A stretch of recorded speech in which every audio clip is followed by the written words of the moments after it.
Alright, let's look at this factorization question over here. What we have is, we have a quadratic expression. Okay, why we say it's quadratic is because the highest power here is 2. Okay, so we have x squared minus 2x minus 15. I'm going to show you how to approach this question using the cross method. Alright, so the first step is, we're going to draw a cross. Okay, and after we draw the cross, what do we do next? The first column here would relate to the first parameter here, which is the x squared. So what we want to get is an x squared, and since x squared, the coefficient is 1, okay, it is easy for us.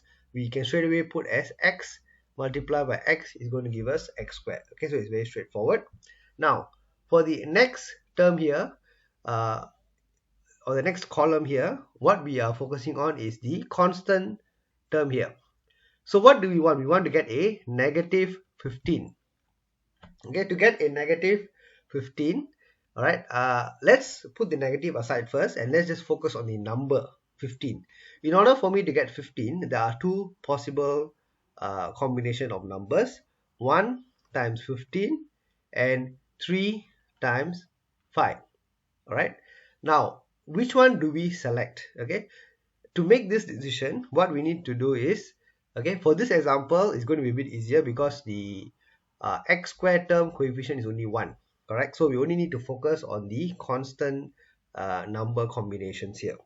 All right, so for this example we only need to focus on the constant number combinations. So looking at these two possible combinations, 1 times 15 and 3 times 15, which of these combination can potentially give me a value of minus 2? So we know that 1 and 15 cannot give us minus 2 in whichever way we look at it, but 3 and 5 there is a possibility. Alright, so what I'm going to do is I'm going to put 3 and 5 over here first.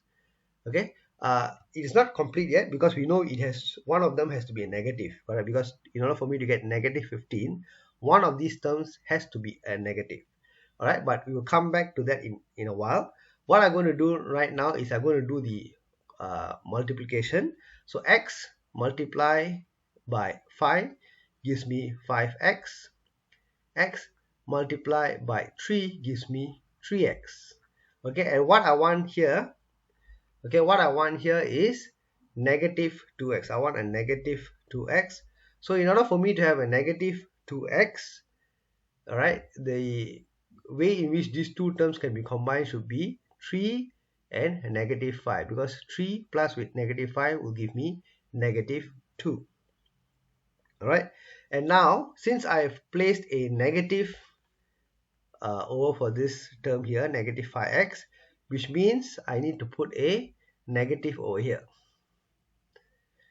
All right, so now you can see that everything falls in place. Okay, x multiplied by x, I get x squared. 3 multiplied by negative 5, I get negative 15.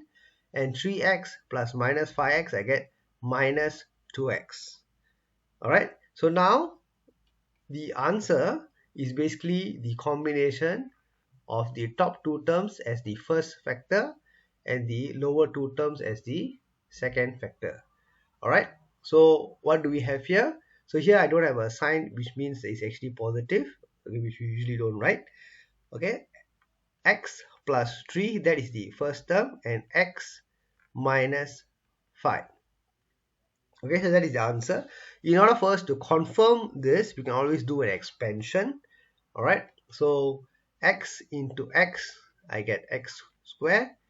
X into negative 5 is negative 5x. All right, 3 into x is plus 3x, and 3 into negative 5 is negative 15. All right, and that will give me x squared. Negative 5 plus 3 is negative 2x, negative 15. Okay, which brings us back to the actual question that we have here. All right, so I hope this video has given you a good idea on how to approach factorization using the cross method approach. All right, thank you.